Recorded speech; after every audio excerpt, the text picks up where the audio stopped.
Salut, c'est Version Française, votre magazine de la mode, de la déco, du design, de la culture, du chic, tout simplement à la française. Et ceux qui en parlent le mieux, ce sont les étrangers, non? Mathieu allez.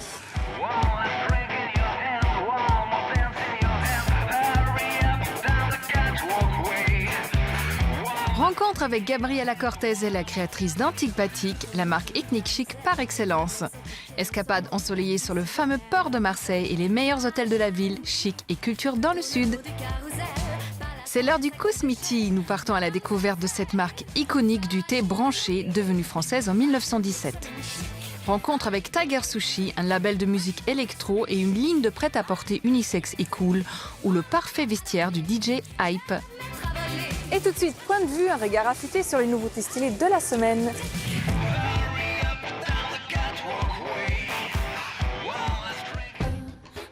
Nouvelle shopping expérience 2.0. Après 15 ans dans la com, Florence a décidé de changer de vie en créant ce site où on chope non par marque, mais par univers. Ces mannequins sont des femmes stylées et en un clic, on peut acheter la même veste, la même lampe ou encore le petit coussin sur le canapé qui va bien. La French lifestyle qui inspire. Cette maison-musée a réouvert ses portes du rez-de-chaussée. À découvrir absolument la restauration fidèle des papiers peints d'origine, les tons des lambris bruns Van Dyck et l'accrochage presque comme au temps de Gustave. On s'y croirait. Ce journal devenu collector compte maintenant 17 numéros illustrés par les plus grands photographes et écrivains de notre temps. Les œuvres de Richard Avedon, Helmut Newton ou Dominique Issermann côtoient les textes de Bernard Franck ou Françoise Sagan. Un bonheur à collectionner absolument. Oalen veut dire sel en breton et ces t-shirts sont faits pour tous les saltwater players en français, tous ceux qui aiment la houle. Un air californien made in Bretagne, la cool attitude garantie, même si on ne surfe que dans notre baignoire.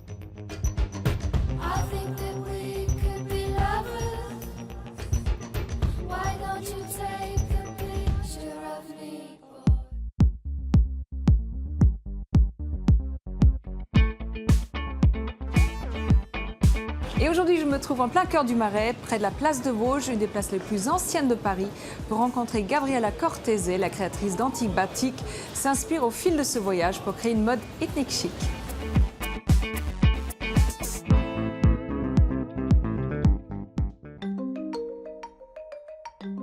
Une cour dans le Marais à Paris.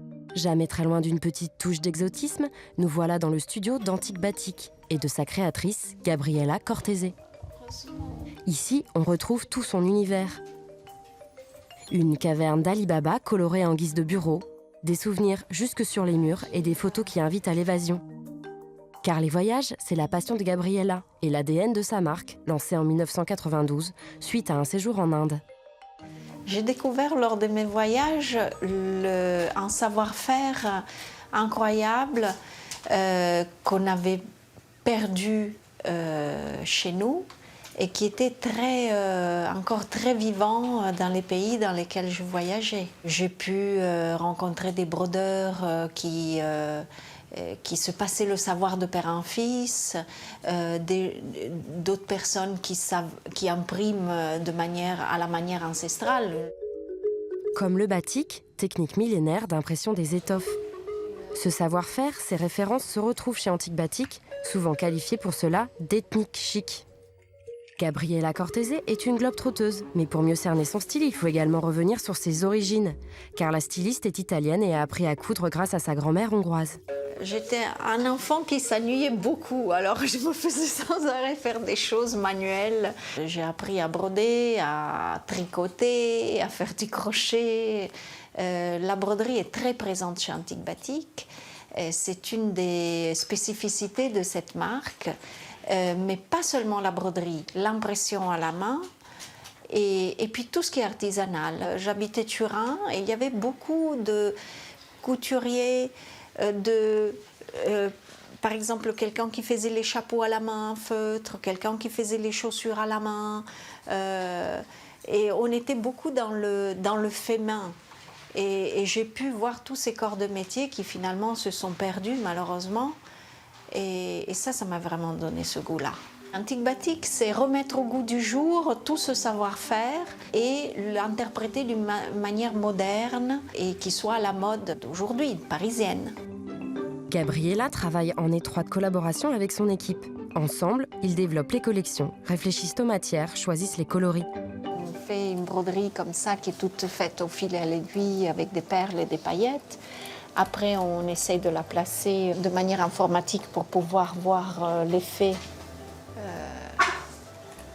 que ça donne à plat. Et après, on fait réaliser la pièce en vrai. Une blouse comme ça, toute brodée à la main, c'est au moins 20 heures de travail. Et c'est en Indonésie que sont réalisées les pièces en perles. En attendant, nous, on reste à Paris avec Emmanuel Picard, le responsable du studio. Il collabore avec Gabriela depuis 15 ans. Gabriela Cortese a une forte sensibilité liée à tout ce qui est technique, artisanale et toujours en recherche de nouveautés. C'est lors de ces différents voyages où elle glane l'inspiration, elle nous ramène des petits échantillons, des photos, des shoppings. Elle gère aussi tous les services de la marque Antique Batik. C'est une femme très présente qui conseille beaucoup ses employés. Gabriela, quelles sont vos envies pour la prochaine collection? On a envie d'un été totalement dépaysant et dans des tissus très très naturels. Voilà, ça c'est par exemple le bandini. Ce sont des morceaux de bandini qu'on fait à la main. Chaque petite chose comme ça est entourée de fils. Là, il y a des tissus qui sont tissés à la main. Un peu comme des napperons. Et puis c'est le dépaysement total qui est intéressant. Du batik qui est fait à la main. On met des bouts de bois, on plie les tissus, un peu comme des origamis à la japonaise. Aujourd'hui, Antique Batik, c'est environ 1000 points de vente dans le monde et des stars qui s'arrachent les créations de Gabriela. Mais la créatrice a encore d'autres projets au-delà du textile. Je trouve qu'Antique Batik est une marque, avant d'être une marque de vêtements, c'est un art de vivre. Donc j'aimerais, et d'ailleurs on est en train de travailler pour que ça se fasse, faire des choses dans l'ameublement, des senteurs, vraiment élargir les horizons et qu'on ne reste pas dans le monde du vêtement.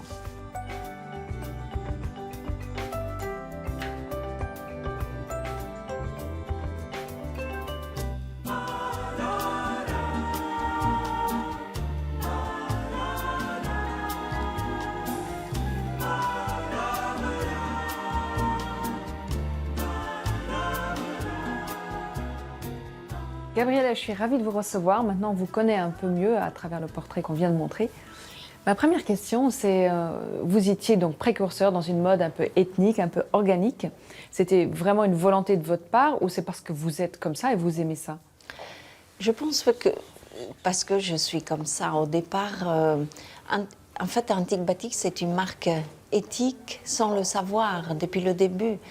Et petit à petit, le fait de rencontrer des artisans dans le monde entier, de faire des choses à la main, m'a vraiment renforcée dans cette chose-là. Pourquoi vous vous êtes dit, parce que vous êtes italienne d'origine, je viens à Paris faire de la mode? Pourquoi Paris? Parce que d'abord j'ai adoré Paris, je viens de Turin qui est le petit Paris.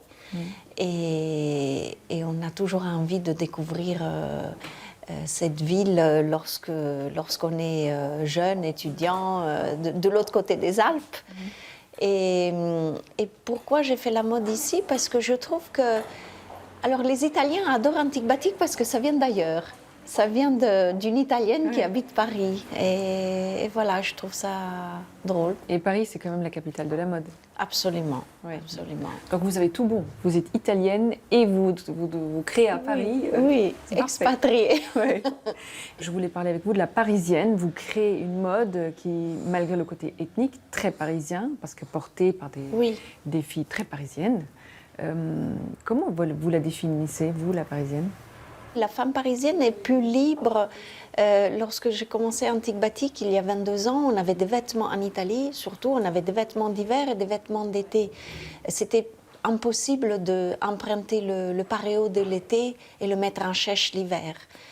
Et peut-être le fait d'avoir eu des colonies et cette culture du chèche en France qui a fait le succès d'Antic Batik. Je me suis dit, Gabriella, l'Italie doit vous manquer, le soleil doit vous manquer. C'est pour ça qu'on vous a déniché, on a fait un petit réparage à Marseille pour quelques adresses lifestyle. Regardez.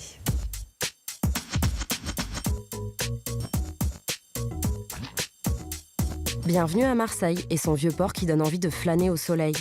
Marseille, c'est la deuxième plus grande ville de France, élue en 2013 capitale culturelle. Aujourd'hui, bonnes adresses spéciales hôtels, maisons d'hôtes et œuvres d'art, immersion dans un hôtel vintage ou encore ambiance de rêve sous les platanes, on vous dit où poser les valises. Première adresse pour les amoureux de l'art, direction le Vieux-Port, arpentez quelques ruelles et vous voici dans le petit Montmartre de la cité phocéenne. Il vous faudra réserver à l'avance ici, puisque la maison d'hôte du Vieux Panier ne compte que 5 chambres. Ambiance intimiste garantie. Vous irez dormir avec la sensation étrange d'être l'invité unique d'une exposition de peinture, de graphisme ou de design. Au Vieux Panier, c'est que chaque chambre est faite par un artiste et ça change tous les ans. Donc l'idée, c'est de dormir dans une œuvre d'art et d'être complètement immergé dans l'univers de chaque artiste. Des artistes qui s'adaptent à l'architecture, comme la peintre Pascal Robert, qui s'est amusée dans chaque recoin de la pièce. La chambre, oui, ça fait un peu la chambre de sale gosse qui est partie, mais en laissant quand même les choses bien propres derrière eux, mais pas tout à fait. J'ai un peu l'esprit mal placé, un tout petit peu. L'esprit mal placé, on adore l'idée, et sur le toit, le rooftop qu'il faut, avec la vue qu'il faut pour le pastis de l'apéro. Changement de décor et voyage dans le temps avec cet hôtel à quelques pas du Prado, dans la cité radieuse de Le Corbusier, classé monument historique. C'est l'un des hôtels les plus insolites de Marseille, dirigé par Dominique et son mari qui l'ont entièrement restauré pour un retour dans les années 50. Nous voilà donc dans une des chambres vraiment typiques de l'hôtel et pour lesquelles, je dirais, les aficionados traversent la terre entière afin de venir y dormir. L'esprit Le Corbusier, célèbre pour sa vision de l'architecture moderne et son idée du purisme, se ressent dans chacune des 21 chambres de l'hôtel. Le reste, ce sont des centaines de logements avec de vrais habitants. Je pense que c'est un des rares hôtels au monde totalement immergé dans une copropriété et dans un immeuble Le Corbusier. Donc c'est Le Corbusier qui a voulu ça, puisqu'au départ, les chambres d'hôtel étaient prévues pour être des chambres d'amis pour les personnes qui vivaient là. L'endroit parfait pour les aficionados du design, au cœur d'une œuvre architecturale. Presque toutes les chambres ont un balcon sur la mer et du mobilier vintage. Donc le but n'est pas d'être dans un musée, mais qu'il y ait quand même des hommages réguliers dans les chambres rendues au Corbusier. Certaines chambres reprennent même à l'identique la décoration des studios de l'époque, avec la fameuse cuisine aménagée. On vit ça comme une expérience. Voilà, on vient vivre l'expérience de s'immerger au sein de la cité radieuse dans un appartement. Sortez de vos chambres pour explorer l'immeuble, conçu comme un village vertical. Les étages s'appellent des rues. Au 8e, c'est école maternelle, cinéma et commerce. Au-delà d'un séjour dans un hôtel, c'est véritablement l'esprit Le Corbusier dans lequel vous serez ici plongé. Et puisque Le Corbusier, il y a évidemment un toit-terrasse qu'il affectionnait particulièrement. Vous pouvez constater qu'il y a cette pataugeoire dans laquelle les enfants des clients peuvent se baigner en été, un espace de pique-nique, une aire de jogging autour de l'immeuble. On prend un peu de hauteur et on sort de la ville au large des Calanques. Il vous faudra une voiture pour accéder à ce petit paradis. L'hôtel 96 est une maison du 19e siècle à l'ombre des platanes, tenue par un frère et une sœur, Willy et Alice. On est parti du cœur historique de la maison qui est derrière nous, qui était notre ancienne maison de famille, qu'on a agrandi pour accueillir, donc reloger notre famille, ma sœur et nos parents, et recréer 12 chambres et une suite en les intégrant dans le parc que l'on avait. On a 4 générations, nous avons notre grand-mère, nos parents, nous-mêmes et maintenant nos enfants qui sont réunis en fait dans cette propriété-là. Une vraie maison de famille donc, et l'ambiance qui va avec. Des chambres ouvertes sur le jardin où il fait bon vivre et où vous pourrez faire la sieste avec le chant des cigales. L'art s'invite aussi dans cet hôtel, jusque dans la salle du petit déjeuner, entièrement fait maison. L'idée c'était de mettre à la portée de tous le monde de l'art, de rendre un peu plus convivial et que les gens viennent simplement se balader, passer dans un hôtel, avoir à portée de main, je dirais, un sculpteur, un tableau, un peintre. Il ne vous reste plus qu'à choisir votre style. Farniente au bord de la piscine, art contemporain au centre-ville ou chambre vintage dans le quartier Hype, il y en a pour tous les goûts à Marseille.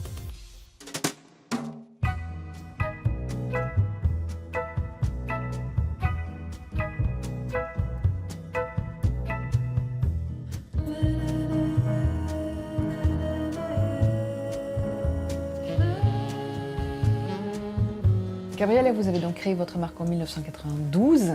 Ça paraît déjà loin, mais est-ce que le business a beaucoup changé pour vous? Oui, la réalité des choses a beaucoup changé. Mais bon, on s'adapte au temps moderne. Dans la création, dans la créativité, rien n'a vraiment changé. C'est toujours le fil conducteur qui est le même, les mêmes envies. Les mêmes envies de rendre les femmes jolies, avec des vêtements fluides, voluptueux, féminins.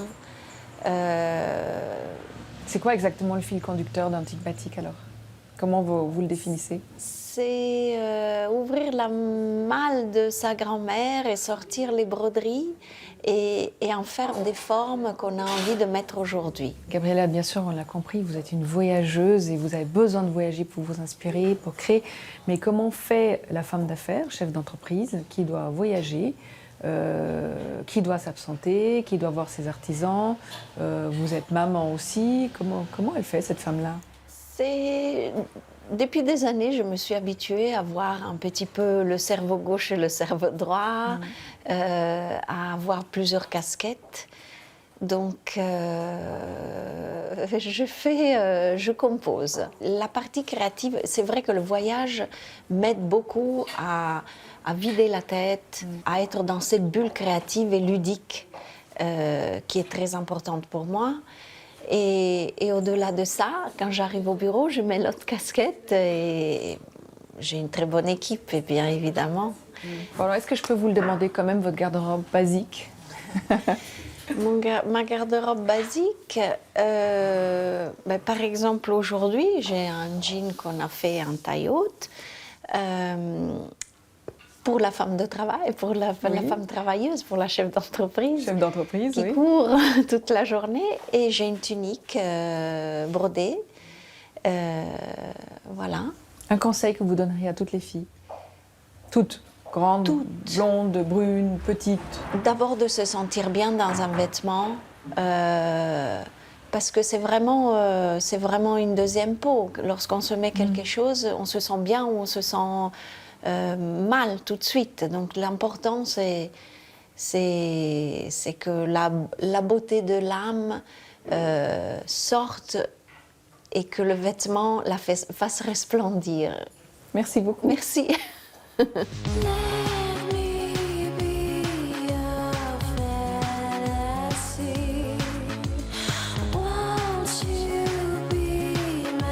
C'est l'heure du thé et celui de notre focus avec Kousmiti, une marque aussi historique que branchée.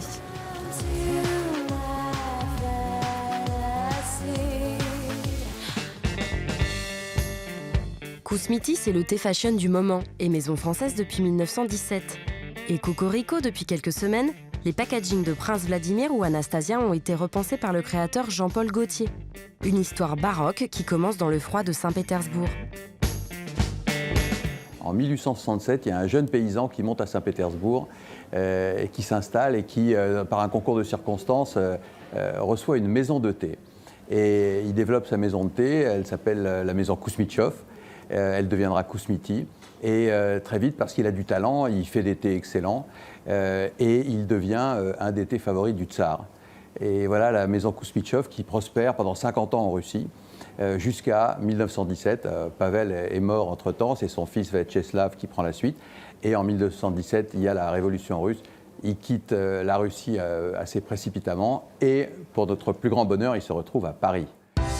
À Paris, les Kousmitchov fondent la maison Kousmité et continuent de concevoir des thés extraordinaires. Aujourd'hui, il en existe plus de 200. Le prince Vladimir est un thé créé par Pavel en 1888 en l'honneur de Vladimir le Grand. Anastasia est quant à lui l'un des premiers thés créés à Paris il y a plus d'un siècle. La maison connaît un succès retentissant et ouvre des bureaux à New York, Hambourg et Constantinople. Kousmi, c'est une histoire unique. Ce sont des mélanges différents. On a des thés que personne n'a. On raconte une histoire différente. Et puis surtout, on a apporté dans la modernité toute une tradition.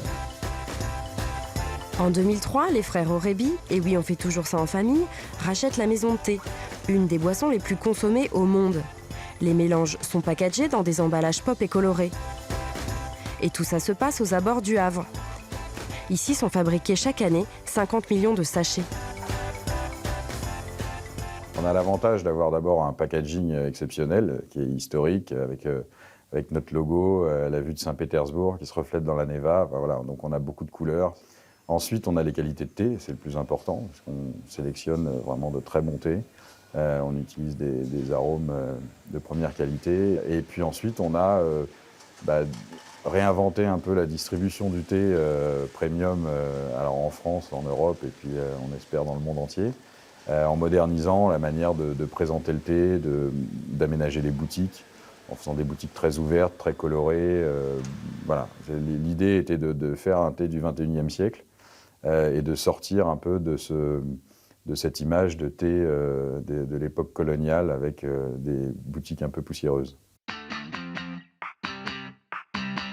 Chez Kousmiti, on s'amuse en créant des thés détox ou boost à base de maté, des rooibos pour rester cool mais aussi des thés euphoria pour se marrer, du love avec du guarana dont on vous laisse imaginer l'utilisation, et pour emballer le tout, un parfait packaging acidulé et girly, des boîtes qu'on a envie de collectionner, notamment celle de Jean-Paul Gaultier. Jean-Paul Gaultier, Kousmiti, c'est la France qui s'exporte, c'est la France qui peut aller au bout du monde et c'est la France qu'on aime. Une France qui séduit, de nouvelles boutiques Kousmiti ouvrent en Scandinavie, en Allemagne ou en République tchèque. Et Sylvain Aurébi veut aussi en ouvrir à Hong Kong, Singapour ou Mexico. Des petits sachets de thé qui feront le tour du monde.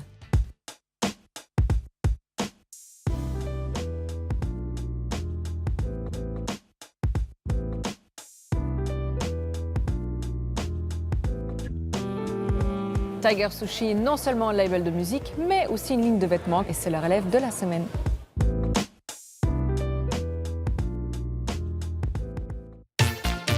Tiger Sushi, c'est une marque de vêtements créée par deux sœurs, Lorraine et Audrey. Je m'appelle Lorraine, moi Audrey, et on est sœurs et on est les fondatrices de Tiger Sushi First. Avant d'être une ligne de fringues, Tiger Sushi, c'est un label de musique créé par leur cousin Joachim et représenté par un petit tigre pixelisé. Tiger Sushi est un label de musique qui a été créé en 2000 par notre cousin Joachim. Et Lorraine a créé l'extension de ce label de musique dans le domaine de la mode en 2008. Le concept, c'était de créer un vestiaire complètement unisexe, interchangeable, donc plutôt des pièces masculines. Pratique, des pièces qu'on peut piquer dans le vestiaire de son mec. Donc le cardigan, c'est comme ça une pièce vraiment iconique de Tiger Sushi qu'on développe depuis le tout début de la marque parce que c'est vraiment le symbole du vestiaire unisexe. Unisexe, comme ce sweat à message, vous êtes ce que vous écoutez, mais avec un soin tout particulier apporté à la coupe.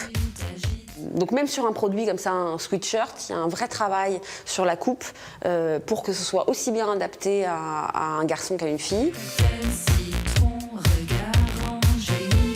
Donc il y a toujours eu un lien fort entre la musique et la mode. Les collections étaient parfois inspirées par la musique du label, parfois par des gens qui travaillent dans le label, qui gravitent autour du label. La toute première collection était largement inspirée du style de Joachim. Joachim, créateur de Tiger Sushi, est un vrai amoureux de la mode au look un peu dingo. Entre deux DJ sets, il chine ses sapes autour du monde. Depuis 2 saisons, nous avons développé une capsule, une ligne de t-shirts qui s'appelle Lyrics. En fait, le concept, c'est une ligne de t-shirt, sweatshirt à message qui utilise des titres de chansons ou des paroles de chansons issues du catalogue Tiger Sushi Records. Une ligne de vêtements unisexe et pop, parfait pour aller groover dans les festivals électro avec tes potes. De jolies matières qu'on a envie de toucher, des imprimés kawaii désirables. Le tigre pixelisé a encore de beaux jours devant lui.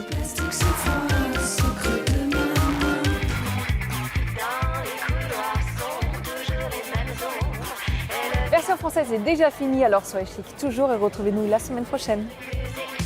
Bleu.